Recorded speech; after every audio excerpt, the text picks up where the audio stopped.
guys, இன்னைக்கு நம்ம ஒரு செம ஃபீல் குடான சைனீஸ் மூவி தான் பார்க்க போறோம். சேனல் யாருன்னா புதுசா பார்த்துட்டு இருக்கீங்கன்னா கொஞ்சம் மறந்துடாம சப்ஸ்கிரைப் பண்ணி விட்டு பாருங்க, கூட பெல் ஐகானை கிளிக் பண்ணிக்கோங்க. வீடியோஸ் உங்களுக்கு பிடிச்சிருக்குன்னா லைக் தட்டி விட்டுருங்க. இப்போ நம்ம இந்த மூவிக்குள்ள போலாமா. மூவியோட ஸ்டார்டிங்லயே ஒரு பொண்ணு ஒரு ஆட் ஷூட்டுக்காக போட்டோ ஷூட் எடுத்துட்டு இருக்காங்க. இவ தான் நம்ம கதையோட ஹீரோயின். அவ சொல்லிட்டு இருக்கா, இது எல்லாம் தான் என்னோட கனவு, பட் ஆனா இது எல்லாமே ஒரு கெட்ட கனவா மட்டும்தான் இருக்கு என்னோட வாழ்க்கையில. இது எல்லாத்துக்கும் பின்னாடி வேற ஒருத்தங்க இருக்காங்க, அவங்க யாருங்கறத தேடுறதா என்னோட வேலைன்னு சொல்லி ஷூட்டிங் நடந்துட்டு இருக்கும் போதே பாதியில அங்கிருந்து எழுந்து ஓடுறா. கோட் போட்டிருக்கவர் தான் நம்ம கதையோட ஹீரோ. அவர் வந்து இதுக்கான ப்ரொடியூசர். தாடி வச்சிருக்கவர் ஹீரோயினோட மேனேஜர். என்ன நடந்துச்சுன்னு சொல்லி ரெண்டு பேருமே போலான்னு பாப்பாங்க. அந்த மேனேஜரை ஹீரோ போட்டு பயங்கரமா அடிச்சிட்டு இருக்காரு. இது எல்லாத்துக்குமே நீ தான் காரணம்னு என்ன நடந்திருக்குன்னு 1 month பிஃபோர் போய் காமிக்கிறாங்க. ஹீரோயின் 3 பேர் கூட உட்காந்து ட்ரிங்க்ஸ் பண்ணிட்டு இருக்கா. இவங்க 3 பேர் தான் அடுத்தது இவளுக்கான ஆட் ஷூட் எடுக்க போறவங்க அப்படின்னு சொல்லி வந்து உட்காந்து கிடக்காங்க. அவங்க ஆக்ட் பண்றதே பார்த்தா பயங்கர காமெடியா இருக்கு. ஹீரோயினுக்கு டவுட் வந்துட்டு போயிட்டு அவங்க ஏஜென்ட் கால் பண்ணி, நீ எங்க இருக்க ஃபர்ஸ்ட் அப்படின்னு சொல்லி விசாரிப்பா. நான் உன் ஏஜென்ட், உனக்கான பிரைட் ஃபியூச்சருக்காக நான் பாட்டு சுத்திட்டு கிடக்கேன், இப்ப என்ன பிரச்சனை உனக்கு அப்படின்னு கேட்பா. நீ இவங்கள பத்தி நல்லா விசாரிச்ச, எனக்கு சந்தேகமா இருக்கு, இவனுங்களெல்லாம் ப்ரொடியூசர்னு என்னால ஒத்துக்கவே முடியல அப்படின்னு சொல்லுவா. உனக்கு எவ்வளவு திமிர் இருக்கும், நானும் தேடி பிடிச்ச ஒவ்வொரு ஆளா கூட்டு வரேன், இப்படி சொன்னீங்கன்னா என்ன அர்த்தம் அப்படின்னு அவனுங்க பிரச்சனை பண்ணானுங்கன்னு கேட்டா, போட்டோ ஷூட் எடுத்தானுங்க, அதுலதான் பிரச்சனையே ஆரம்பம்னு சொல்லுவா. போட்டோ ஷூட் தானே எடுத்தானுங்க, அதுல என்ன உனக்கு பிரச்சனை, அவனுங்க மொபைல் கேமரா வச்சு போட்டோ ஷூட் எடுக்கிறானுங்க, நல்லா விசாரிச்சு தொலைஞ்சியா, எனக்கு என்னமோ ஏதோ பயமா இருக்கு, சாப்பாடு சாப்பிடலான்னு சொல்றானுங்க, பார்த்தா ஒரே கிண்ணத்துல சோறு வச்சு மாத்தி மாத்தி எடுத்து எனக்கு ஷேர் பண்ணிட்டு இருக்கானுங்க, அவனுங்க சிரிச்சுக்கிட்டே இருக்கானுங்க நான் ஸ்டாப்பா, எனக்கு ஏதோ தப்பா படுது, சரியா படல அப்படின்னு சொல்லுவா. இவரு சரி நீ எங்க இருக்கேன்னு விசாரிப்பாரு. இவளு நான் இந்த ரெஸ்டாரண்ட்ல தான் இருக்கேன், வந்து என்ன கூட்டிட்டு போ அப்படின்னு சொல்லிட்டு இவ ரெஸ்ட் ரூம் யூஸ் பண்ணிட்டு இருப்பா. ஹீரோயினோட அப்பா வந்து ஒரு பணக்கார பிசினஸ் மேன். அவர் கூட இல்லாம ஹீரோயின் இந்த மாதிரி தனியா ஒரு பொழப்ப தேடி சுத்திட்டு கிடக்கல. அதை பத்தி அங்க இருக்கவங்க எல்லாருமே மட்டமா பேசிட்டு இருப்பாங்க. உடனே இவ என்ன பண்றா, தன்னோட கெத்த காமிக்கணும்னு சொல்லி 2 கேஸ் பீர் அங்க இருந்து தூக்கிட்டு வர சொல்றாங்க இருக்க ஆளுங்களை. அடுத்த சீன்ல இவளோட அந்த ஏஜென்ட் வந்துட்டாரு. சுத்தி முத்தி தேடி பாக்குறாரு. ஹீரோயினோட சத்தமே காணணும்னு இவருக்கு ஏதோ தப்பா நடக்க போதுன்னு பயமாகி அங்க இருக்க பாட்டில கொண்டு வந்து பாப்பாரு. பார்த்தா ஹீரோயின் தான் அவனுங்களை உருட்டி மாட்டிட்டு கிடக்கா. குடிங்கடா குடிங்க, நான் தான் வாங்கி தரேன்ல, உங்களுக்கு என்னடா பிரச்சனை, என் சொந்த காசுல வாங்குறேன், ஒழுங்கா குடிங்க அப்படின்னு சொல்லி மாட்டிட்டு இருப்பா. இவரு என்ன பிள்ளை இப்படி பண்ணிட்டு இருக்கேன்னு சொல்லி அங்கிருந்து அவளை வெளில இழுத்துட்டு போவாரு. பார்த்தா ஒரே வாமிட்டா எடுத்துட்டு இருக்கா. எந்த ஆர்டிஸ்ட்னா இந்த மாதிரி இருப்பாங்களா, நான் எவ்வளவு பெரிய ஆள் தெரியுமா, ஆனா உன்கிட்ட ஏஜென்ட்டா மாட்டிட்டு நான் அவஸ்தப்பட்டு இருக்கேன், ஒரு டீசென்சி வேணா, உழப்பு தேடி வந்த இடத்துல இப்படியா குடிச்சிட்டு அமக்கல பண்ணிட்டு இருப்ப அப்படின்னு கேட்பாங்க. ஹீரோயின் நான் என்ன பாவம் பண்ணேன், அவ்வளவு பெரிய வீட்டுல பிறந்தது பிரச்சனையா, என்னோட சொந்த காலில் நிக்கணுங்கிற ஆசையில நான் முன்னேறி வர்றதுக்காக வெளியில வந்துட்டேன் எங்க அப்பாவை விட்டு, ஆனா இவங்க எல்லாருமே எங்க அப்பா பேரை சொன்னா மட்டும்தான் எனக்கு வாய்ப்பே கொடுக்குறாங்க, நான் என்ன அவ்வளவு மட்டமாவா நடிக்கிறேன்னதுக்கு, ஆமா அதுதான் உண்மை, இப்போதைக்கு உங்க அப்பா பேரை சொன்னா மட்டும்தான் உனக்கு வாய்ப்பு கிடைக்கும் அப்படின்னு சொல்லுவாரு. ஹீரோயினால முடியல, அங்கேயே வாமிட்டா எடுத்துட்டு இருப்பா. இவரே பாவம், ஒரு கட்டத்துக்கு மேல ரொம்ப பாவம் தான், இவளும் என்ன பண்ணுவா அப்படின்னு சொல்லி ஹீரோயினோட வாயெல்லாம் தொடச்சு விட்டு அவளை அங்கிருந்து கூட்டிட்டு போகும்போது கூட புலம்பிட்டே போயிட்டு இருக்காரு. நாளைக்கு உனக்காக நான் ஒரு பெரிய வாய்ப்பு ஏற்பாடு பண்ணிருக்கேன், இன்கேஸ் அதுலயும் நீ சொதப்புனா நானுமே உன்னை விட்டு போறதை தவிர எனக்கு வேற வழியே இல்ல அப்படின்னு சொல்றாரு. இவளை வீட்டுல கொண்டு வந்து சேஃபா சேர்த்துட்டாங்க போல. நெக்ஸ்ட் மார்னிங் கண்ணு முடிச்சு பாக்குறா. இவளுக்கு கரெக்டா அந்த டைம் இவளோட சிஸ்டர் ஒருத்தங்க கால் பண்றாங்க. இவ அட்டன் பண்ணி என்ன இதுன்னு சும்மா பேசிட்டு இருப்பா. இவங்க அப்பா தான் வீட்டை விட்டு பத்தி விட்டாங்க இல்லையா, அதனால இவளுக்கு அவங்க அக்கா தான் அப்பப்ப சப்போர்ட்டா கால் பண்ணி பேசிட்டு இருப்பாங்க. இது ஆக்சுவலி சொந்த அக்கா கிடையாது, ஸ்டெப் சிஸ்டர் தான். அப்படியுமே ரொம்ப அக்கறையா எப்படிராமா இருக்க, சாப்பிடுறியா, வேலைக்கு நல்லபடியா ஜாப்லாம் போயிட்டு வரேன்னு விசாரிச்சுட்டு இருப்பாங்க. இவங்க அப்பா வராங்கன்னு டக்குன்னு போனை கட் பண்ணிடுவாங்க. அவங்க அப்பா வந்து கேட்பாரு, நீ யார்கிட்ட இப்ப பேசிட்டு இருந்தேன்னு. ஒன்னும் இல்லப்பா, என்னோட ஃப்ரெண்டு தான் அப்படின்னு சொல்லி சமாளிச்சிருவாங்க. இவ குளிச்சிட்டு இருப்பா. யாரும் வீட்டுக்குள்ள நடமாடுற சத்தம் கேக்குதேன்னு சொல்லி அடிக்கிறதுக்காக பொருளை தூக்கிட்டு வருவா. பார்த்தா இவளோட ஏஜென்ட் தான் இருக்காங்க. சொல்லாம கொள்ளாம நீ எப்படி வீட்டுக்குள்ள வந்தேன்னு கேட்டா, நீ பொறுப்பு இல்லாம சாவி உன் இஷ்டத்துக்கு வெளியிலே வச்சா என்ன பண்ண முடியும் சொல்லு பாப்போம், அசால்ட்டா என்ன மாதிரி நிறைய பேர் உள்ள வரதான் செய்வாங்க, இனிமே கொஞ்சம் பொறுப்பா சாவியோ பத்திரமா உள்ள எடுத்து வச்சுக்கோ, தேவையில்லாம வெளியிலே வைக்காத அப்படின்னு சொல்லி அட்வைஸ் பண்ணுவாங்க. அதுக்கப்புறமா இன்னைக்கு ஹீரோயினுக்கு ஒரு முக்கியமான ஷூட் இருக்கு, அதாவது ஆடிஷன் இருக்கு, அந்த இடத்துக்கு நீ என் கூட வந்தாகணும் அப்படின்னு சொல்லி கூப்பிட்டு போறாங்க. அது அந்த ஊர்ல இருக்க ரொம்ப பெரிய கம்பெனி. இந்த இடத்துக்குலாம் நம்மள கூப்பிட்டு விட்டு இருக்காங்களா, எனக்கு என்னமோ நம்பிக்கை, இதுவும் அது மாதிரி எதனா ஃப்ராடா இருக்குமா அப்படின்னு சொல்லி விசாரிப்பாங்க. அதெல்லாம் கிடையாது, அவங்க அட்வான்ஸே கொடுத்துட்டாங்க, என்னன்னு தெரியல, உடனே ஓகே பண்ணிட்டாங்க, நீ இன்னைக்கு அந்த ஹெட்டை பார்த்து பேசி உன்னை பத்தி இன்ட்ரோ கொடுத்தா போதும் அப்படின்னு சொல்லி கூட்டிட்டு வருவாங்க. அந்த ஹெட் திரும்பியே நின்னுட்டு இருப்பாரு. ஹீரோயினும் அவளை பத்தி இல்லாதது பொல்லாதுன்னு எல்லா கதையும் சொல்லுவா. அப்படியே அந்த மனுஷன் திரும்பவே இல்லை. அவளோட ஏஜென்ட்டை பார்த்துட்டு என்னையா இவன் திரும்புவானா மாட்டானான்னு கேட்டுட்டு இருப்பா.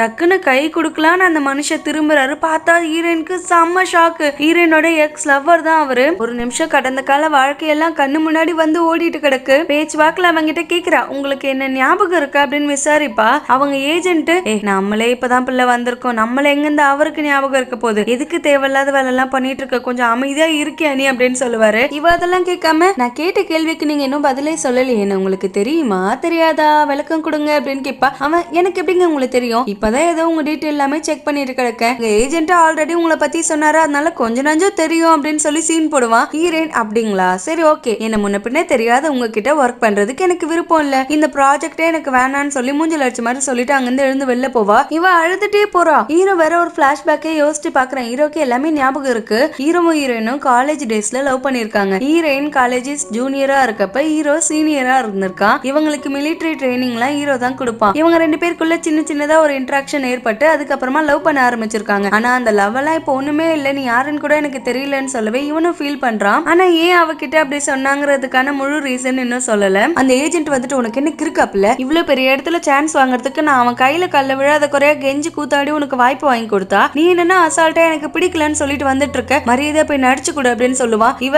இல்ல என்னால முடியவே முடியாதுன்னா முடியாதுதான், அவன் கூட ஒர்க் பண்றதுக்கு எனக்கு விருப்பம் இல்லைன்னு சொல்லுவா. ஏன் விருப்பம் இல்லை, எதனா காரணம் தான் சொல்லு, நான் ஆல்ரெடி அட்வான்ஸ் வர வாங்கிட்டேன், இப்ப நம்ம இந்த மாதிரி ரிஜெக்ட் எல்லாம் பண்ண முடியாது அப்படின்னு சொல்லுவா. அட்வான்ஸ் தானே, எவ்வளவுன்னு சொல்லு, நம்ம அந்த காசு அவன் முகத்துல விட்டு எறிவோம், நம்மளுக்கு அவ்வளவு பண்ணலாம் அவசியம் கிடையாது அப்படின்னு சொல்லுவா.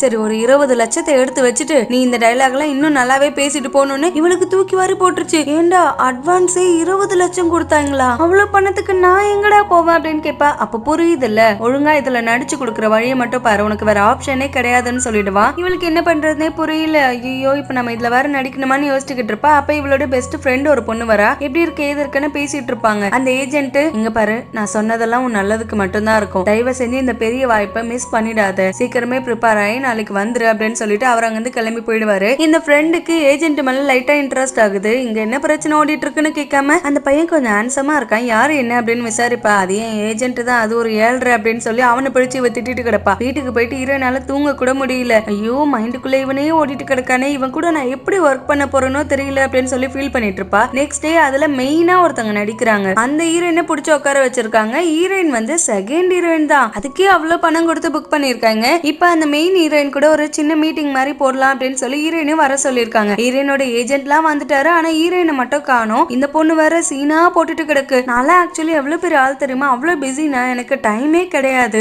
என்னோட டைம் ஷெட்யூல்ல நீங்க கூப்பிட்டு விட்டுருக்கீங்களேன்னு நான் வந்து உட்காந்துட்டு கிடக்க, ஒரு சைடு ஆக்டர் இன்னும் வரல, இதெல்லாம் என்னையே இன்சல்ட் பண்ற மாதிரி இருக்குன்னு சொல்லி ஓவரா பேசிட்டு கிடப்பா. ஹீரோ தான் ஹீரோயின்காக கொஞ்சம் பறிஞ்சு பேசுறாரு. நடுவுல எதனா பிரச்சனை ஏற்பட்டிருக்கும், கொஞ்சம் வெயிட் பண்ணுங்க, அவங்க வந்துருவாங்கன்னு சொல்லி. ஹீரோயினும் அந்த இடத்துக்கு வரா. அந்த ஏஜென்ட், எதுக்கு இவ்வளவு நேரம், நாங்க எவ்வளவு நேரமா வெயிட் பண்ணிட்டு இருக்கோம் தெரியுமா, லேட் ஆகணும், ஒரு இன்ஃபர்மேஷன் கூட கொடுக்க மாட்டியா அப்படின்னு சொல்லி கேட்பாரு. ஹீரோயின் எதுவுமே சொல்ல. ஹீரோ, பரவாயில்ல இருக்கட்டும் விடுன்னு சொல்லி அந்த மெயின் ஹீரோயின் இருக்காளே அந்த ஆட் ஷூட்டிங்ல அந்த பொண்ணு இன்ட்ரடியூஸ் பண்ணி வைக்கிறாரு. இவங்க தான் மெயின், நீ செகண்ட் லீடு தான் அப்படின்னு சொல்லி. அந்த பொண்ணு, நீ செகண்ட் லீடு தானே, பட் மெயின் ஹீரோயின் நானே ஆல்ரெடி வந்துட்டேன், உனக்கு என்ன இவ்வளவு நேரம், பாத்துமா ஸ்டார்டிங்ல இப்படி ஓவரா ஆடக்கூடாது, அதுக்கப்புறமா டக்குன்னு சரிஞ்சு கீழே விழுந்துருவீங்கன்னு சொல்லி ஹீரோயின் அவமானப்படுத்துவா. ஹீரோயின், ஆடவும் கிடையாது, உங்களை எனக்காக நான் வெயிட் பண்ண சொல்லவும் கிடையாது, நீங்க எந்த வேலைக்கு வந்தீங்களோ அந்த வேலையை முடிச்சு விட்டு போக வேண்டியதானே, இதுக்கு மேல இங்க இருக்கணும்னு எனக்கு அவசியமும் கிடையாது, உங்க பேச்சை கேட்டுட்டுன்னு சொல்லி கோச்சுக்கிட்டு அங்கிருந்து எழுந்து வெளில போவா. ஹீரோவும் பின்னாடியே ஓடுறாரு. இவன் ஏன் நம்ம பின்னாடி வந்துட்டு இருக்கான்னு சொல்லி திரும்பி பார்த்துட்டே வருவா. எதிரில் ஒருத்தங்க சுடுதண்ணி கொண்டு போயிட்டு இருப்பாங்க, அவங்கள தெரியாம இடிச்சிருவா. இவ மேல லைட்டா கொட்டிக்கிச்சு போல. ஹீரோ உடனே துடிச்சு பிடிச்சு ஓடி வந்து அவளை அங்கிருந்து தூக்கிட்டு வருவான். இவ காப்பாத்தி தானே கொண்டு போறான்னு அமைதியா இருக்கலாம்ல, ஐயோ என்ன கடத்திட்டு போறான், என்ன காப்பாத்துங்க காப்பாத்துங்கன்னு கத்திட்டு இருப்பா. இந்த பிள்ளை உண்மையாவே கடத்திட்டு போடுவேன், கொஞ்சம் சும்மா இருக்கியா அப்படின்னு சொல்லி அவளை உட்கார வச்சுட்டு அவ காலில் கொஞ்சம் தண்ணி ஊத்துறேன், ஏன்னா ஹாட் வாட்டர் கொட்டி இருக்கும் அப்படிங்கிறதுக்காக. இது எப்படியே விட்டா சரிப்பட்டு வராது, நான் உன்னை வீட்டுக்கே கொண்டு போய் விட்டுறேன், உன்னோட வீட்டு அட்ரஸ் சொல்லு அப்படின்னு கேட்பான். எனக்கு வீடு வாசல்லாம் இல்ல, நான் ரோட்ல தான் தெரிஞ்சுட்டு கிடப்பேன்னுவா. ஆனா எனக்கு தெரியுமா உன்னோட வீட்டோட அட்ரஸ்ன்னு சொல்லி அவளை உள்ள உட்கார வச்சுட்டு இவனே வீட்டுக்கு கொண்டு வந்து விடுவான். வீட்டோட சாவி எங்கன்னு கேட்டா, இல்ல நான் அந்த ஹோட்டல்லே விட்டுட்டு வந்துட்டேன், என்னோட பேக் கூட, என்கிட்ட பேக் கூட இல்ல, அப்ப எப்படி என்கிட்ட சாவி இருக்குன்னு கேட்பா.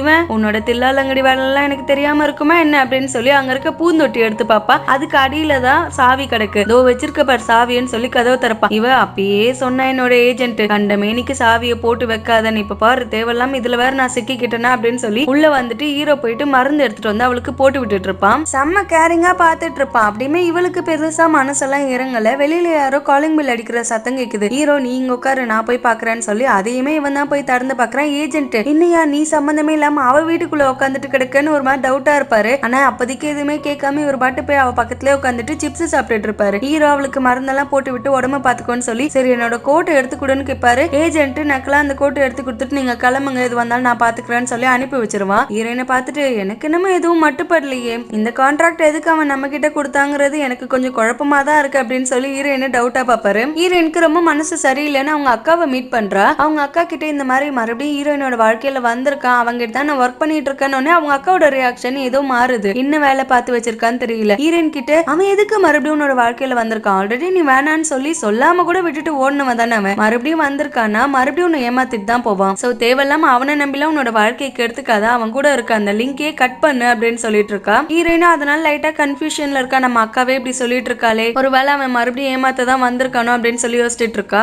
இப்போ ஒரு பிராண்ட்ல நடிச்சிட்டு இருக்கா இல்லையா, அந்த பிராண்ட்ல இருக்க எல்லாருமே ஒரு பிரஸ் மீட் மாதிரி வச்சு மீட்டிங் கொடுக்கணும். அதுல ஹீரோயினா இருக்க பொண்ணு ஃபர்ஸ்ட் டே வந்துட்டா. ஹீரோட கையை பிடிச்சு இவ சும்மா இந்த காசிப் எல்லாம் பேச ஆரம்பிச்சிருவாங்களே, இவங்க கூட லிங்க் இருக்குன்னு, அப்பதான் இவ இன்னும் ஃபேமஸ் ஆவா. அதுக்காக ஓவரா ஹீரோ கிட்ட வராசிட்டு கிடப்பா. ஹீரோயின் வரவே காணும். அங்க என்ன நடக்குதுன்னு பார்த்தா ஏஜென்ட் பயங்கரமா பிடிச்சு அங்க இருக்கவங்கள கத்திட்டு இருக்காங்க. ஹீரோயின் போட வேண்டிய ஷூவே உடஞ்சு கிடக்கு. இன்னொன்னு கூட இவங்க கொண்டு வரவே கிடையாது. அவங்க சைடு ஆக்டர் தானே, அவங்களுக்குலாம் நாங்க எதுக்கு இம்பார்ட்டன்ஸ் கொடுக்கணுங்கிற மாதிரி சொல்லிட்டு இருக்காங்க. ஏஜென்ட் அவங்க கூட கத்திட்டு இருப்பாரு, இதெல்லாம் நீங்க தான் பார்த்து பண்ணிக்கணும். ஹீரோ அந்த இடத்துக்கு வந்துட்டு என்ன பிரச்சனை அப்படின்னு கேட்பான். மாதிரி ஹீரோயினோட ஷூ உடஞ்சிடுச்சுன்னு சரி வேற ஷூ கொண்டு வாங்கன்னு வாங்க. இல்ல நாங்க அவங்களுக்கு எதுவுமே கொண்டு வரல அப்படின்னு சொல்லிடுறாங்க. ஏஜென்ட் ஹீரோவை தப்பா புரிஞ்சுக்கிறாரு. வேணும்னு அவளை அவமானப்படுத்தணும்னு இதெல்லாம் பண்ணிட்டு இருக்கீங்களா, நாங்க கொஞ்சம் கம்மியா காசு வாங்கினதுனால எங்களை நீங்க எப்படி வேணா ட்ரீட் பண்ணலாம்னு அர்த்தமா, எல்லாமே ஹீரோயின்க்குன்றாங்க. அப்ப இவங்க யாரு, இந்த கதையில ஒரு மெயின் லீட் தானே, அப்ப இவங்களுக்கு 1% இம்பார்ட்டன்ஸ் கொடுக்கணும் இல்லையா. உங்களுக்கு இதை விட கம்மியா காசு வாங்கிட்டு நீங்க சொல்ற எல்லாத்துக்கும் இழிச்சிட்டு கிடக்க மாதிரி ஒரு ஆள் வேணா நானே பார்த்து கொடுக்குறேன், அதுக்கான ஆள் இவ கிடையாது அப்படின்னு சொல்லி இவர் கோவமா பயங்கரமா பேசிட்டே கிடப்பாரு. ஹீரோ ஒரு நிமிஷம் எனக்கு டைம் கொடு ப்ளீஸ், நான் இது வந்தாலும் பார்த்து முடிச்சு விடுறேன் அப்படின்னு சொல்லி அவங்களோட ஆளுங்க கிட்ட இன்னொரு ஷூஸ் தான் கொண்டு வந்திருக்க மாதிரி நான் பார்த்தாலே அதை கொண்டு வாங்க அப்படிங்கிறாங்க. இல்ல அதுவும் ஹீரோயினுக்காக நாங்க எடுத்து வச்சிருக்கோம்னவே இவரு அங்க இருக்க ஒட்டுமொத்த ஸ்டாஃபையும் இழுத்து நிக்க வைக்கிறாரு. அவங்க எல்லாம் யாரெல்லாம் ஐஎல்ஸ் போட்டிருக்காங்களோ அவங்க எல்லாருமே ஸ்லிப்பர் கழுவி நிக்க வைக்கிறாரு. ஹீரோயின் கிட்ட உன்னோட ஸ்லிப்பரோட சைஸ் என்னன்னு கேக்குறாரு. அதை கூட அவ சொல்ல மாட்டா, உண்மையே உட்காந்து கிடக்கா, நம்மள இப்படி அவமானப்படுத்துறாங்களேன்னு. ஹீரோ அங்க இருக்க ஒவ்வொரு செருப்பையும் எடுத்து ஹீரோயின் கால்ல அவரே போட்டு பாக்குறாரு, எந்த செருப்பு அவளுக்கு கரெக்டா ஃபிட் ஆகுதுன்னு. இவ்வளவு பெரிய ஆளே இப்படி இறங்கி வரும்போது நம்ம ஒரு சீன் போடக்கூடாதுன்னு ஏஜென்ட்டோ அவளோட செருப்பு சைஸ் இதுதான் அப்படின்னு சொல்லுவாரு. அதுக்கப்புறமா அந்த செருப்பு எடுத்து ஹீரோயினுக்கு போட்டு விடுவாங்க. ஹீரோயின் போட்டிருக்க ட்ரெஸ்ஸுமே அந்த அளவுக்கு லுக்காலாம் இருக்காது, ரொம்ப டல்லா இருக்கும். ஹீரோ என்ன நினைச்சிட்டு இருக்கீங்க, இவங்களுக்கு எதுக்கு இந்த மாதிரி ஒரு ட்ரெஸ் கொடுத்துருக்கீங்க, அங்க ஒரு ஒயிட் ட்ரெஸ் இருக்குல்ல அதை கொண்டு வாங்கன்னா அதையும் நாங்க ஹீரோயினுக்காக தான் கொண்டு வந்திருக்கணும், மரியாதை இருக்காது இன்னொரு வாட்டி ஹீரோயின் இந்த கதையை பொறுத்த வரைக்கும் இவங்களும் மெயின் கேரக்டர் தானே, இவங்களுக்கு இந்த ட்ரெஸ்ஸை போட்டு விடணுங்கிறது தான் என்னோட விருப்பம். ஃபர்ஸ்ட் லவ்ங்கிற ஒரு தீம்ல தான் இந்த கதையே ஆரம்பமாகுது, அதுல இவங்க தானே மெயின், அதனால ஃபர்ஸ்ட் அதை எடுத்துட்டு வாங்க அப்படின்னு சொல்றான். ஹீரோயினுக்கு அந்த ஒயிட் ட்ரெஸ் கொடுக்குறாங்க. அவ மாத்திட்டு வரா, இப்பதான் பாக்குறதுக்கு செம கியூட்டா இருக்கு அப்படின்னு சொல்றான். அப்பதான் ஒரு பிளாஷ்பேக்கு போறாங்க. என்னன்னா ஹீரோவும் ஹீரோயினும் லவ் பண்ணிட்டு இருக்க காலகட்டத்துல ஹீரோயினும் இதே மாதிரி ஒரு ஒயிட் ட்ரெஸ் போட்டுட்டு ஐல்ஸ் போட்டுட்டு வருவா. அவளுக்கு பெருசா நடக்கவே வரல, அப்படியே தத்துக்க நடந்து வந்துட்டு இருப்பா. ஹீரோ உனக்கு தான் இதெல்லாம் செட் ஆகல, அப்பயே இதெல்லாம் போட்டுட்டு இருக்க, விழுந்து தொலைய போற அப்படின்னு சொல்லுவான். இவ உங்களுக்கு இது ரொம்ப பிடிக்கும்ல, அதனால கண்டிப்பா நான் இதெல்லாம் போட்டு பழகிப்பேன், உங்களுக்கு என்ன பிடிக்குதோ அந்த மாதிரிதான் நான் நடந்துப்பேன், ஏன்னா எனக்கு உங்களை அவ்வளவு பிடிக்கும் அப்படின்னு சொல்லி ரெண்டு பேரும் ரொம்ப கியூட்டா தான் இருந்திருக்காங்க. ஆனா ஏன் பிரேக்கப் ஆச்சுன்னு தெரியல. இப்ப அந்த ஹீரோயினா கிடக்கால இந்த கதையில அவ வந்து பயங்கரமா ஹீரோ கிட்ட சண்டை போட்டுட்டு கிடக்கா. என்ன நினைச்சிட்டு இருக்கீங்க நீங்க, எனக்கு வச்சிருக்க ஷூ ட்ரெஸ் எல்லாம் கொண்டு போய் அவகிட்ட கொடுக்குறீங்க, இப்ப அவ ஜொலின்னு ஜொலிக்கிறா, ஆனா நான் இந்த மாதிரி மொக்க ட்ரெஸ் போட்டுட்டு இருக்கேன், நான் எவ்வளவு பெரிய ஆளுன்னு தெரியுமா உங்களுக்கு, அவ இப்பதான் வளர்ந்துட்டு வரா, அவளுக்கே இவ்வளவு இம்பார்ட்டன்ஸ் கொடுக்குறீங்க, உங்களுக்கு யாருன்னு கூட தெரியாதுன்னு சொன்னீங்க, ஆனா நீங்க இவ்வளவு இம்பார்ட்டன்ஸ் கொடுக்கறதுக்கு என்ன காரணம், நீங்க பண்றதுல கொஞ்சம் கூட சரியே கிடையாது, பேருக்குன்னு மட்டும் என்ன ஹீரோயின் பிக்ஸ் பண்ணி வச்சிருக்கீங்களா என்ன, இப்பெல்லாம் என்ன ட்ரீட் பண்ணுவீங்கன்னு தெரிஞ்சிருந்தா நான் இதுல நடிச்சிருக்கவே மாட்டேன்னு சொல்லி இவ பாட்டு கத்திட்டே இருப்பா. வெளில நின்று ஹீரோயினும் ஏஜென்ட்டும் இதெல்லாம் பார்த்து பயங்கரமா சிரிச்சுட்டு கிடப்பாங்க. அந்த பொண்ணு அங்க இருந்து போனதுக்கு அப்புறமா ஏஜென்ட்டும் ஹீரோயினும் உள்ள வருவாங்க. ஏஜென்ட் எங்களுக்கு இந்த அளவுக்கு நீங்க சப்போர்ட் பண்றதுக்கு ரொம்ப தேங்க்ஸ், நாங்க எதிர்பார்க்காத ஒண்ணு நீங்க கொடுக்குற சப்போர்ட், கண்டிப்பா நாங்க அதுக்கு கடமைப்பட்டிருப்போம், நாங்க இப்ப கிளம்புறோம்னு சொல்லுவாங்க. இல்ல நீ மட்டும் வெளியில வெயிட் பண்ண, நான் இவகிட்ட கொஞ்சம் தனியா பேசணும்னு சொல்லுவான். ஏஜென்ட் அவ மேல கை போட்டு அவகிட்ட நீங்க என்ன தனியா பேசணும், இப்ப வேற அவ ரொம்ப பிஸியா இருக்காளா, அவ டயர்டா இருக்கா, எது வந்தாலும் அப்புறமா பேசிக்கலாமே, என்னவா அந்த வெங்கல கதையெல்லாம் எங்களுக்கு தெரியும், நீ மரியாதை வெளில போய் நில்லு அப்படின்னு சொல்லி அவன் அங்க இருந்து அனுப்பி விட்டுருவான். ஹீரோயின் கிட்ட அவனுக்கு உனக்கு என்னதான் சம்பந்தம், அவன் உன்கிட்ட இந்த அளவுக்கு அட்வான்டேஜ் எடுத்துக்க என்னதான் காரணம், தயவு செஞ்சு சொல்லு, நீங்க ரெண்டு பேர் லவ் பண்றீங்களா அப்படின்னு சொல்லி விசாரிப்பா. ஹீரோயின் உனக்கும் அந்த ஃபேமஸா இருக்கால ஆக்ட்ரஸ் அவளுக்கும் என்ன சம்பந்தமோ அதுதான் எங்க ரெண்டு பேருக்குள்ளேன்னு வச்சுக்கோ, உங்க ரெண்டு பேருக்குள்ள இருக்கிறது லவ்வா இருந்தா எங்களதோ லவ், உங்க ரெண்டு பேருக்குள்ள இருக்கிறது ஃப்ரெண்ட்ஷிப்பா இருந்தா எங்களதோ ஃப்ரெண்ட்ஷிப், அதை பத்தி உனக்கு என்ன அக்கறை அப்படின்னு சொல்லி கேக்குறா. ஹீரோ நான் கேட்ட கேள்விக்கே ஒழுங்காவே பதில் சொல்ல மாட்டேன், தயவு செஞ்சு சொல்லு, உங்க ரெண்டு பேருக்கு என்ன சம்பந்தம் கேட்டுட்டே இருப்பா, நீ யாரு அது கேட்கறதுக்கு, உனக்கு என்ன உரிமையில நீ இப்ப கேக்குற, நான் இருந்தா என்ன செத்தா என்னன்ட்டு ஒரு வார்த்தை கூட என்கிட்ட சொல்லாம என்ன விட்டுட்டு போனவனுக்கு நான் இப்ப யார் கூட இருந்தா என்ன அக்கறை வந்துச்சு, தேவையில்லாம என்னோட வாழ்க்கையில நீ தலையிடுற வேலை வச்சுக்காத, இதுக்கு மேல இங்க நின்னுந்தீனா அசிங்கமா போயிடும், நீயா வெளில போயிட்டா உனக்கு நல்லதுன்னு சொன்னோன்னே ஹீரோவும் ஃபீல் பண்ணிட்டு அங்க இருந்து வெளியில போயிட்டான். ஹீரோயின் ஒரு பிளாஷ்பேக்கை யோசிச்சு பாக்குறேன். என்னன்னா இவங்க காலேஜ் எல்லாம் படிச்சு முடிச்சதுக்கு அப்புறமா ஹீரோயினுக்கு ஒரு கிஃப்ட் வாங்கி வச்சிருக்கேன் சர்ப்ரைஸா அப்படின்னு சொல்றா. ஹீரோ நான் கூட உனக்கு ஒரு கிஃப்ட் வாங்கி வச்சிருக்கேன், இந்த என்னோட ஞாபகத்தமா இதை வச்சுக்கோன்னு சொல்லி இந்த கலர் கலரா இருக்கும் இல்லையா அந்த மாதிரி ஒரு கியூப கொடுக்குறா. ஹீரோயின் என்னோட கிஃப்ட் நான் நைட்டு தான் கொடுப்பேன், உனக்காக நான் காத்துட்டு இருப்பேன், என்ன வந்து பாருன்னு சொல்லுவா. ஒரு இடத்துல ஹீரோயின் ஹீரோக்காக வெயிட் பண்ணிட்டு இருக்கா. ஹீரோ வரவே காணோம். மழை பெய்யுது. அப்ப கூட இன்கேஸ் அவன் என்ன தேடி வந்துட்டான், நான் இல்லன்னு நினைச்சு அவன் ஃபீல் பண்ணுவானேன்னு சொல்லி அதே இடத்துல நினைஞ்சிட்டே நின்னுட்டு இருக்கா. ரொம்ப நேரம் ஆகி ஹீரோ வரலன்னு இவ மனசு என்னென்னமோ யோசிக்க ஆரம்பிக்குது. ஒருவேளை நம்ம வேணான்னு சொல்லி விட்டுட்டு போயிட்டானோ, சடனா அவனுக்கு நம்மள பிடிக்காம போயிடுச்சோன்னு சொல்லி ஒரு குழப்ப மனநிலையிலே அங்கேயே உட்காந்துட்டு கிடக்கா. யாரோ வர மாதிரி சத்தம் கேக்குது. ஹீரோ தான் வந்துட்டான்னு சொல்லி திரும்பி பார்த்தா இவளோட சிஸ்டர் தான் வந்திருக்காங்க. அவங்கள பார்த்த உடனே அப்படியே அந்த சூழ்நிலை மாறுது. ஹீரோயின் மயக்கம் மட்டும் விழுந்துடுறா. அதுக்கப்புறமா தான் இவங்க ரெண்டு பேரும் பெர்மனண்டா பிரிஞ்சிட்டு இருக்காங்க. இப்ப ஹீரோயினோட அப்பா அவங்க அக்கா கிட்ட விசாரிக்கிறாரு. அவ எப்படி இருக்கா, நான் தான் ஏதோ கோவத்துல வீட்டை விட்டு வெளில போன்னு சொன்னா ஒரேடியா போயிடுவாளா, அப்பான்னு ஒருத்தர் இருக்கிறது அவளுக்கு தெரியுமா தெரியாதா, ஒழுங்கா வந்து மறுபடியும் நம்ம கூட சேர சொல்லு, அவளுக்காக நான் வெயிட் பண்ணிட்டு இருக்கேன் அப்படின்னு சொல்றாரு. இந்த அக்கா சரின்னு சொல்றா. ஹீரோயின் கிட்ட சொன்னால என்னன்றது தெரியல. ஹீரோயின் அவங்க ஏஜென்ட் கிட்ட நீ லவ் பத்தி என்ன நினைக்கிற அப்படின்னு சொல்லி கேப்பா. அவரு லவ் பத்தி என்ன சொல்றது, அவங்க கால சூழ்நிலைக்கு ஏத்த மாதிரி லவ் விவரிக்கலாம். நான் ஒரு பொண்ணை லவ் பண்ணேன், அதுவும் உன்ன மாதிரி ஒரு மாடலா தான் இருந்துச்சு, அது நல்லா டெவலப் ஆகுற வரைக்கும் என் கூட சுத்திட்டு இருந்துச்சு, நான் அவளுக்கு வாய்ப்பெல்லாம் வாங்கி கொடுத்து நல்லா டெவலப் பண்ணதுக்கு அப்புறம் என்ன வேணான்னு சொல்லி பணக்கார ஒருத்தனை பார்த்து கரெக்ட் பண்ணிட்டு போயிடுச்சு. அப்ப முடிவு பண்ணது நான் எந்தெந்த பொண்ணுக்கெல்லாம் ஏஜென்ட்டா இருக்கணும், அவளை மட்டும் லவ்வே பண்ணக்கூடாதுன்னு இப்ப வரைக்கும் நான் அதை கடைபிடிச்சிட்டு இருக்கேன். லவ் பத்தி ஒவ்வொருத்தருக்கும் ஒவ்வொரு ஒப்பீனியன் இருக்கும், என்னோட கருத்து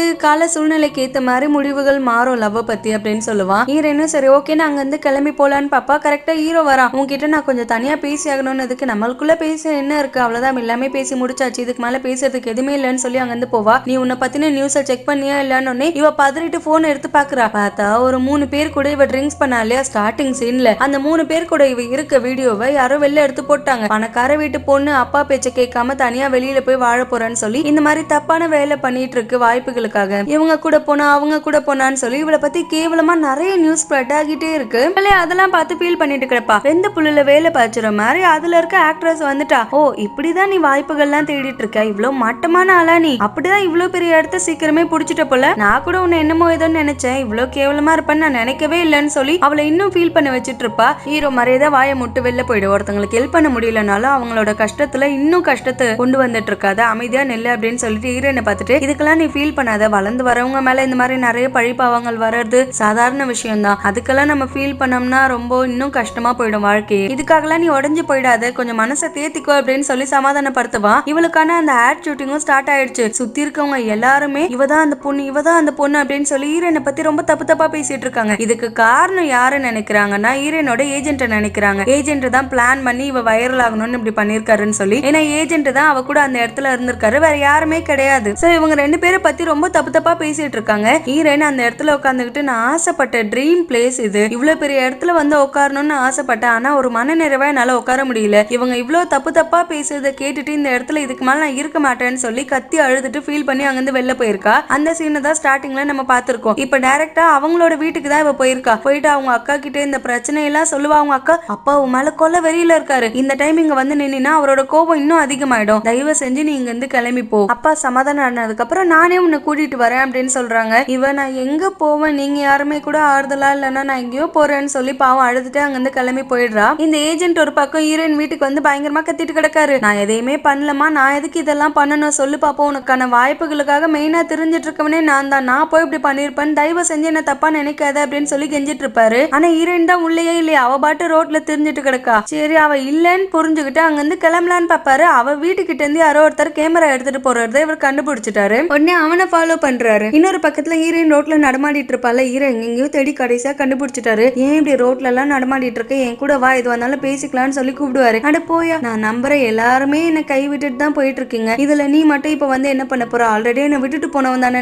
உனக்கு உண்மை எதுவுமே புரியாதுல்ல, உன்னோட இந்த பிரச்சனை வெளியில வந்ததுக்கு காரணம் யாரு, பிளஸ் நான் உன்னை விட்டுட்டு போனதுக்கு காரணம் யாருங்கிறது உனக்கு இப்ப வரைக்கும் தெரியாதுல்ல, உன் கூடவே இருக்க ஒருத்தர் தான், நல்லா யோசிச்சு பாருன்னு இவ நீ என்ன சொல்ற எனக்கு ஒண்ணுமே புரியல அப்படின்னு சொல்லுவா. நீ இவ்வளவு நேரம் உன்னை பத்தி இந்த மாதிரி நியூஸ் எல்லாம் ஸ்ப்ரெட் பண்ணி விட்டது உன்னோட ஏஜென்ட் தான் நினைச்சிட்டு இருக்க, ஆனா அவனே கிடையாது, இது எல்லாத்தையும் பண்ணது உன்னோட சிஸ்டர் தான், அவதான் இது எல்லாத்தையுமே பண்ணதுன்னு சும்மா வாய்க்கு வந்ததெல்லாம் அழிச்சு விட்டுட்டு இருக்காது, என்னோட அக்கா போய் ஏன் எனக்கு இப்படி துரோகத்தெல்லாம் பண்ண போறா, உன் இஷ்டத்துக்கு எந்த ஆதாரமும் இல்லாம இப்படி எல்லாம் பேசக்கூடாது அப்படின்னு சொல்லுவா. இப்ப என்கிட்ட எந்த ஆதாரமும் இல்லதான், நான் சொல்றத நீ நம்ப வேண்டிய அவசியமும் கிடையாதுதான், ஆனா ஆக்சுவலி இது எல்லாத்தையுமே பண்ணது உங்க அக்கா தாங்கிறதுக்கான பெரிய ஆதாரமா நான் இங்க நின்றுட்டு கிடக்கேன். காலேஜ் டைம்ல நல்லா லவ் பண்ணிட்டு இருந்தோம், கல்யாணம் வரைக்கும் யோசிச்சு வச்சிருந்தேன், நம்ம திடீர்னு ஏன் உங்ககிட்ட சொல்லாம கூட நான் உன்னை விட்டுட்டு போனேன்னு நீ என்னைக்குனா யோசிச்சிருக்கியா? உன்னை பாக்கணும்னு ஆசையா கிளம்பி வரப்ப நடந்தது இதுதான் அப்படின்னு சொல்லி ஒரு பிளாஷ்பேக்கு போறான். இவன் ஆசையா ஹீரோயினை பாக்கணும்னு ரெடி ஆகிட்டு இருப்பான். அப்ப அவங்க அக்கா வந்துட்டு, ஏய் நீ தானே என் தங்கச்சி லவ் பண்ணிட்டு இருக்க, இந்த கிஃப்ட் நீ தானே கொடுத்த, கேவலம் இதெல்லாம் ஒரு கிஃப்ட், நீ அவ்வளவு பெரிய குடும்பத்தை சேர்ந்த பொண்ணுக்கு எப்படி கிஃப்டா கொடுத்துருக்க, அவளுக்கு உன்னை பிடிக்கவே இல்ல, ஏதோ சின்ன பொண்ணுக்கு இருக்குத்தனமா உன்ன மாதிரி ஒன்னும் இல்லாத ஒரு ஆளை லவ் பண்றேன்னு சுத்திட்டு கிடந்தா. இப்பதான் அவளுக்கு ஏதோ புத்தி வந்துட்டு இதுக்கு மேல இப்படி ஒரு ஆளெல்லாம் நான் லவ் பண்ணல, அவன்கிட்ட சொல்றது கூட எனக்கு விருப்பம் கிடையாது, நீங்களே போய் டைரக்டா சொல்லிடுங்கன்னு சொல்லி என்கிட்ட நீ கொடுத்துருக்க இந்த மட்டமான கிஃப்டையும் கொடுத்து அமைச்சிருக்கா. உன் தகுதிக்கு ஏத்த மாதிரி லவ் பண்ண தம்பி, தேவையில்லாம என் தங்கச்சி வாழ்க்கையில இனிமே தலையிடாத அப்படின்னு சொல்லியிருக்காங்க.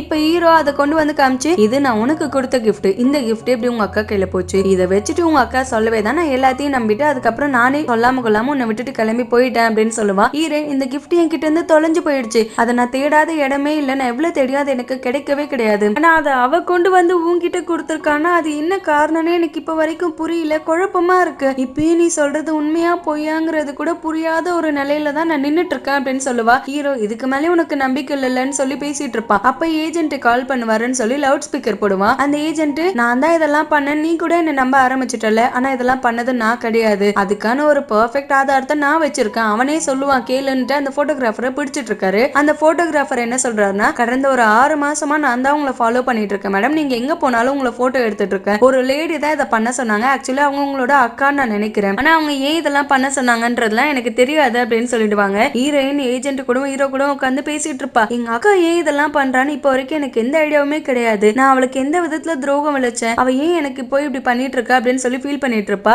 இவங்க ஏன் அந்த பிள்ளை உன்னோட சொந்த அக்கா தானே, சொந்த தங்கச்சிக்கு அவங்க ஏன் இதெல்லாம் பண்ணிட்டு இருக்காங்கன்றப்பதான் ஹீரோயின் ஒரு உண்மையை சொல்றா. அவ இந்த மாதிரி என்னோட சொந்த அக்காவே கிடையாது, எங்க அப்பாக்கு ஃபர்ஸ்ட் லவ் ஒருத்தவங்க இருக்காங்க, அவங்க கூட பிறந்த பொண்ணு தான் அவ, அவங்க இறந்ததுக்கு அப்புறமா வேற வழி இல்லாம இவளையும் எங்க கூட கூட்டிட்டு வந்து எங்க அப்பா தங்க வச்சாரு, அதனாலதான் நாங்க ஒன்னா இருக்க வேண்டிய சிச்சுவேஷன், ஆனா அவளை ரொம்ப நல்லா தான் எங்க வீட்டுல பாத்துக்கிட்டோம், ஆனா ஏன் அவ இப்படிலாம் பண்றான்றது இப்ப வரைக்கும் எனக்கு புரியலன்னு சொல்லுவா. ஏஜென்ட் இதுல உனக்கு கிளியரா புரியல, சின்ன வயசுல இருந்து அந்த பொண்ணு வாழணும்னு ஆசைப்பட்டு இருக்க ஒரு வாழ்க்கையை தான் நீ வாழ்ந்துட்டு கிடந்திருக்க, அப்போ உன்னை பார்த்து எல்லாமே அவளுக்கு பயங்கரமா பொறாமையாக இருக்கு, அவ வாழ வேண்டிய இடத்துல நீ இருக்கிறது அவளுக்கு பிடிக்காததுனால தான் எதுவுமே உனக்கு நல்லதா கிடைக்க கூடாதுன்னு உன்னோட லவ் கூட அவ பிரிச்சு விட்டுருக்கா, அந்த அளவுக்கு ஒரு கேவலமான ஜென்மமா தான் உங்க அக்கா இருந்திருக்கான்னு சொல்லிட்டு இருப்பாங்க. அப்ப கரெக்டா ஹீரோயினுக்கு கால் வருது, அவங்க அப்பாக்கு இந்த மாதிரி முடியாம ஹாஸ்பிட்டல்ல சேர்த்து வச்சிருக்காங்கன்னு சொல்லி அங்க போய் பாக்குறப்ப அவங்க அப்பாவோட ஃப்ரெண்டு தான் இருக்காங்க. என்ன ஆச்சு அங்கிள்னு விசாரிப்பா. அவங்க அப்பாக்கு இந்த மாதிரி திடீர்னு ரொம்ப முடியாம ஆகிட்டு ஒரு 3 மாசத்துக்கிட்ட பெட் ரெஸ்ட் எடுக்கணும்னு சொல்லிருக்காங்கம்மா, எதுவா இருந்தாலும் அப்புறமா தான் சொல்ல முடியுமா, என்ன வேணா நடக்க வாய்ப்பு இருக்கு அப்படின்னு சொல்லுவாங்க.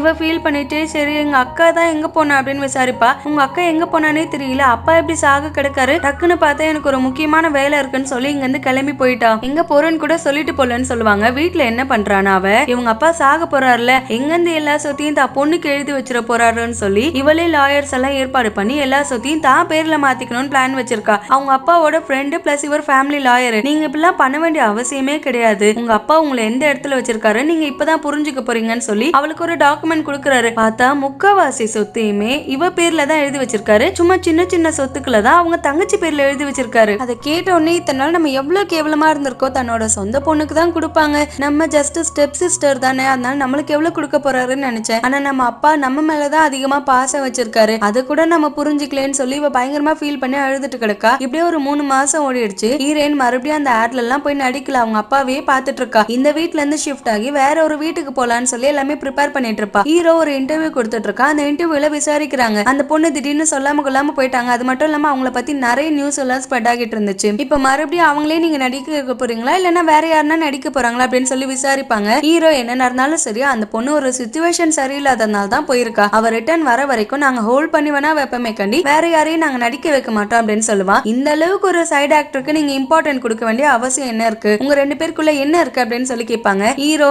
என்ன இருக்கா, என்னோட காலேஜ் டைம்ல இருந்து லவ்வுங்க அவ, என்னோட ஃபர்ஸ்ட் லவ் அவ, ஃபர்ஸ்ட் லவ் அவ தான், லாஸ்ட் லவ் அவ தான், அதனால தான் நான் அவளுக்காக வெயிட் பண்ணிட்டு இருக்கேன் அப்படின்னு சொல்லுவான். இதை கேட்டோன்னே ஹீரோயினுக்கு மனசுக்குள்ள பட்டாம்பூச்சி பறக்க ஆரம்பிச்சிருச்சு, இவ்வளவு கியூட்டா இத்தனை பேருக்கு மத்தியில சொல்லிட்டான் பாரு அவன் அப்படின்னு சொல்லி சந்தோஷமா பாத்துட்டு கிடப்பா. ஏஜென்ட் இவனுக்கு வேற பொழப்பே இல்ல அப்படின்னு சொல்லி டக்குன்னு டிவி அமர்த்தி விட்டுருவான். இவ எதுக்கு இப்ப நீ ஆஃப் பண்ண, அவர் எவ்வளவு கியூட்டா பேசினாருன்னு சொல்லிட்டு இருப்பா. உங்க 2 பேருக்கு வேற வேலையே இல்ல, போய் வேலையை பாரு அப்படின்னு சொல்லிட்டு இவன் மத்ததெல்லாம் எடுக்க போயிடுவான். ஹீரோ இந்த வீடு பேக் பண்றதுக்குலாம் ஹெல்ப்புக்கு ஆள் கூப்பிட்டு இருப்பாங்களா, அந்த மாதிரி ஒரு விஷயத்துல வந்திருக்கான். வந்த உடனே டிவில கை வைக்கிறான். என்னப்பா எடுத்த உடனே டிவி தான் கை வைப்பியா அப்படின்னு சொல்லி கூப்பிடுவா. ஹீரோன்னு அப்பதான் பாக்குறா. இவளுக்கு பயங்கர சந்தோஷம் காணல. நீங்க வந்துட்டு உளறிட்டு இருப்பா. ஹீரோவும் எனக்கு உன்னை ரொம்ப பிடிச்சிருக்கு, மறுபடியும் நான் உன்னை மிஸ் பண்ண விருப்பமே பல்ல, லைஃப் லாங் உன் கூட டிராவல் பண்ண ஆசைப்படுறேன்னு சொல்லி அவளை கிஸ் பண்ணிடுவான். இவங்க 2 பேரும் ரொம்ப சந்தோஷமா இருப்பாங்க. ஏஜென்ட் என் எதற்கு இப்படிலாம் சுத்தாதீங்கயா, வயிற்று எரிச்சலா இருக்கு, நான் மட்டும் சிங்கிளா செத்துட்டு கிடக்க, உனக்குதான் ஒரு ஃப்ரெண்ட் இருக்குல்ல, அதையாச்சும் எனக்கு உஷார் பண்ணி விடலாம்ல, அதுக்கும் என் மேல ஒரு கண்ணு தானேன்னு கேட்டுட்டு இருப்பாரு. கரெக்டா அந்த பொண்ணே வந்துருச்சு. அப்போ உனக்கும் என்ன பிடிச்சிருக்கோ, அப்ப நம்ம 2 பேர் லவ் பண்ணலாம் அப்படின்னு சொல்லி வரா. அதோட இந்த மூவி முடிஞ்சிச்சு. ஒரு ஹாப்பி எண்டிங்ல இந்த மூவி இங்க கம்ப்ளீட் ஆயிடுச்சு. சீக்கிரமே இன்னொரு நல்ல மூவியோட பார்க்கலாம். Thank you so much for watching. Bye.